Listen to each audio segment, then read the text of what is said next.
നെഹമിയ എന്ന പുസ്തകത്തിൽ നിന്നുള്ള വായന 7-ാം അധ്യായം. മതിലിൻ്റെ പണി തീർന്നു. കതകുകൾ കൊളുത്തുകയും കാവൽക്കാരെയും ഗായകരെയും ലേവ്യരെയും നിയമിക്കുകയും ചെയ്തു. ഞാൻ എൻ്റെ സഹോദരൻ ഹനാനിയെയും കോട്ടക്കാവൽക്കാരുടെ അധിപനായ ഹനാനിയെയും ജെറുസലേമിൻ്റെ ഭരണമേൽപ്പിച്ചു. വിശ്വസ്തതയിലും ദൈവഭക്തിയിലും ഹനാനിയ അതുല്യനായിരുന്നു.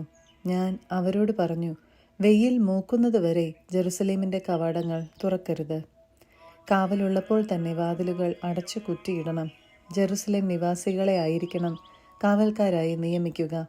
അവർ താന്താങ്ങളുടെ ഭവനത്തിൻ്റെ എതിർവശത്ത് സ്ഥാനമുറപ്പിക്കണം. തിരിച്ചു വന്ന പ്രവാസികൾ. നഗരം വലുതും വിശാലവുമായിരുന്നു. നിവാസികൾ വിരളവും. വീടുകൾ പണിതിരുന്നില്ല.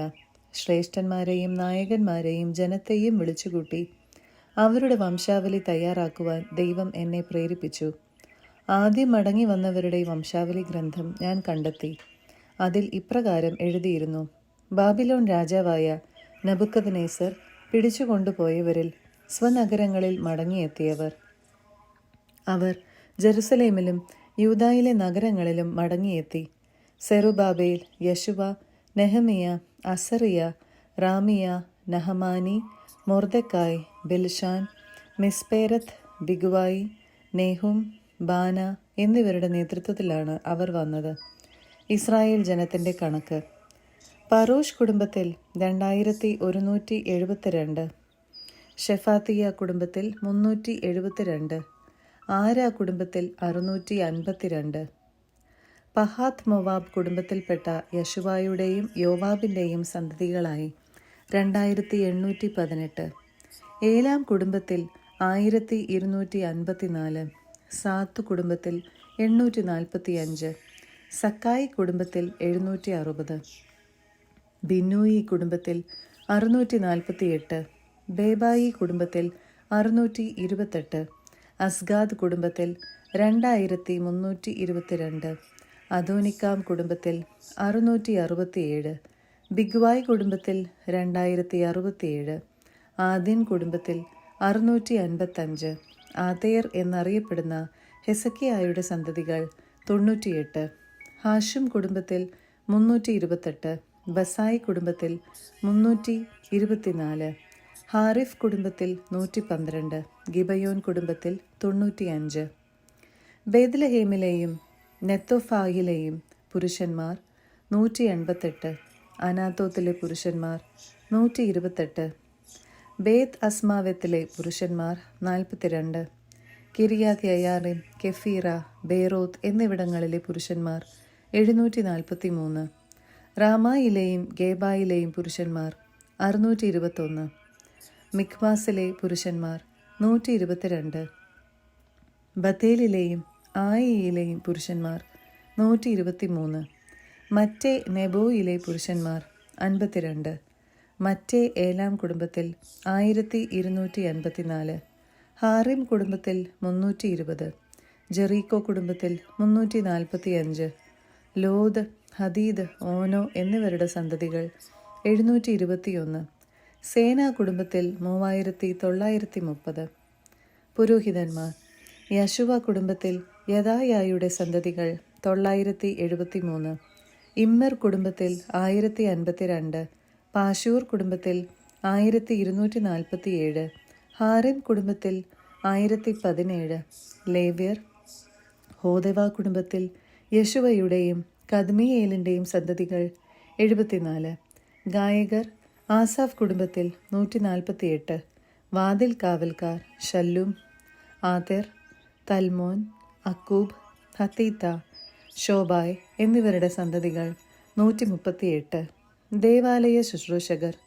സീഹ, ഹസൂഫ, തബാവോത്ത്, കേറോസ്, സിയ, പാദോൻ, ലബാന, ഹാഗാബ, ഷൽമായി, ഹാനാൻ, ഗിദൽ, ഗാഹാർ, റയായ, റസിൻ, നെക്കോദ, ഗസാം, ഉസ, പാസയ, ബേസായ്, മെയുനം, നെഫുഷേസിൻ, ബക്ബുക്, ഹക്കൂഫ, ഹർഹൂർ, ബാസ്ലത്ത്, മെഹിദ, ഹർഷ, ബർക്കോസ്, സിസേറ, തേമ, നെസിയ, ഹത്തീഫ എന്നിവരുടെ സന്തതികൾ. സോളമന്റെ സേവകരുടെ പുത്രന്മാർ സൗതായ്, സൊഫേറേത്ത്, പെരീദ, യാല, ദാർക്കോൻ, ഗിദൽ, ഷെഫാത്തിയ, ഹത്തീൽ, പൊക്കെരത്ത് ഹസെബായിം, ആമോൻ എന്നിവരുടെ സന്തതികൾ. ദേവാലയ ശുശ്രൂഷകരും സോളമന്റെ സേവകന്മാരും ആകെ 392 പേർ. തെൽമേല, തെൽഹർഷ, കെരൂബ്, അദോൻ, ഇമ്മർ എന്നിവിടങ്ങളിൽ നിന്ന് വന്നവരാണ് താഴെ പറയുന്നവർ. എന്നാൽ തങ്ങളുടെ കുടുംബമോ കുലമോ കൊണ്ട് തങ്ങൾ ഇസ്രായേലരാണെന്ന് തെളിയിക്കാൻ അവർക്ക് സാധിച്ചില്ല. ദലായ, തൂബിയ, നെക്കോദ എന്നിവരുടെ സന്തതികൾ 642. പുരോഹിതന്മാരുടെ പുത്രന്മാർ ഹൊബായ, ഹക്കോസ്, ബർസില്ലായ് എന്നിവരുടെ സന്തതികൾ.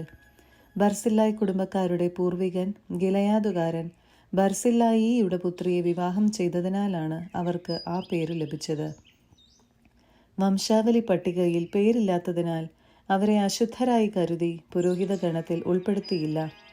ഉറീമും തുമ്മീമും ഉള്ള ഒരു പുരോഹിതൻ വരുന്നതുവരെ വിശുദ്ധ ഭോജനത്തിൽ പങ്കുചേരുന്നതിൽ നിന്ന് ദേശാധിപതി അവരെ വിലക്കി. ജനം ആകെ 42,360 പേർ. ഇതിനു പുറമെ അവരുടെ ദാസീദാസന്മാർ 7,337 പേരും ഗായകന്മാരായി 245 പേരും ഉണ്ടായിരുന്നു. 736 കുതിരകളും 245 കോവർ കഴുതകളും 435 ഒട്ടകങ്ങളും 6,720 കഴുതകളും ഉണ്ടായിരുന്നു. കുടുംബത്തലവന്മാർ ദേവാലയ നിർമ്മാണത്തിന് സംഭാവനകൾ നൽകി. ദേശാധിപതി 1000 ദാരിക് സ്വർണവും 50 ക്ഷാളന പാത്രങ്ങളും 530 പുരോഹിത വസ്ത്രങ്ങളും നൽകി. കുടുംബത്തലവന്മാർ നിർമ്മാണ നിധിയിലേക്ക് 20,000 ദാരിക് സ്വർണവും 2,200 മീന വെള്ളിയും നൽകി. മറ്റുള്ളവർ 20,000 ദാരിക് സ്വർണവും 2,000 മീന വെള്ളിയും 67 പുരോഹിത വസ്ത്രങ്ങളും നൽകി. പുരോഹിതന്മാർ, ലേവ്യർ, വാതിൽ കാവൽക്കാർ, ഗായകർ, ശുശ്രൂഷകർ തുടങ്ങി ഇസ്രായേല്യരെല്ലാം താന്താങ്ങളുടെ പട്ടണങ്ങളിൽ താമസിച്ചു. 7-ാം മാസം ആയപ്പോഴേക്കും ഇസ്രായേൽ ജനം താന്താങ്ങളുടെ പട്ടണങ്ങളിൽ വാസമുറപ്പിച്ചിരുന്നു. 8-ാം അധ്യായം. നിയമം പരസ്യമായി വായിക്കുന്നു. ജനം ഒറ്റക്കെട്ടായി ജലകവാടത്തിന് മുൻപിലുള്ള മൈതാനത്തിൽ സമ്മേളിച്ചു.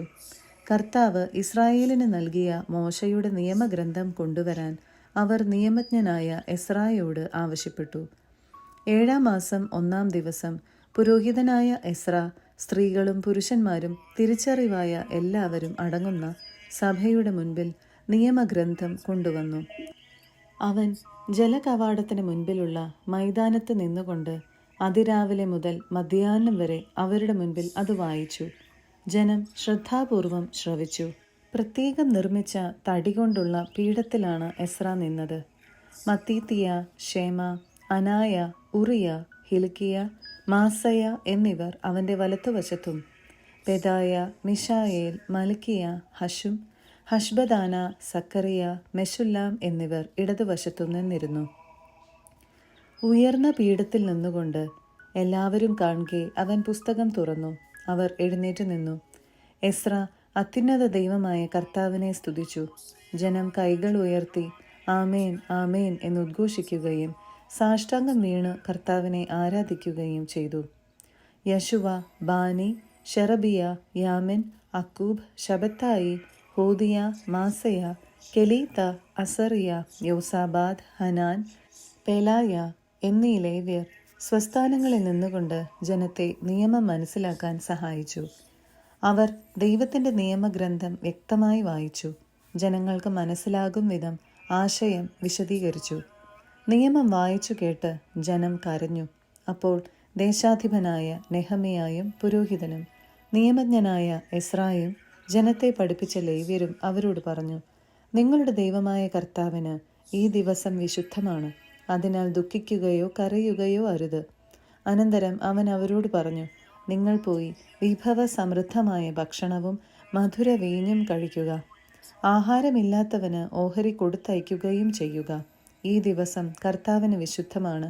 നിങ്ങൾ വിലപിക്കരുത്. അവിടുത്തെ സന്തോഷമാണ് നിങ്ങളുടെ ബലം. നിശബ്ദരായിരിക്കുവിൻ.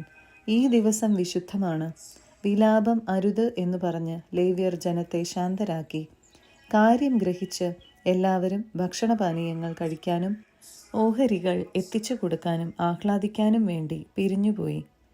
പിറ്റേ ദിവസം കുടുംബത്തലവന്മാർ എല്ലാവരും നിയമം പഠിക്കാൻ വേണ്ടി ലേവ്യരോടും പുരോഹിതന്മാരോടുമൊപ്പം നിയമജ്ഞനായ എസ്രായുടെ അടുത്തു ചെന്നു.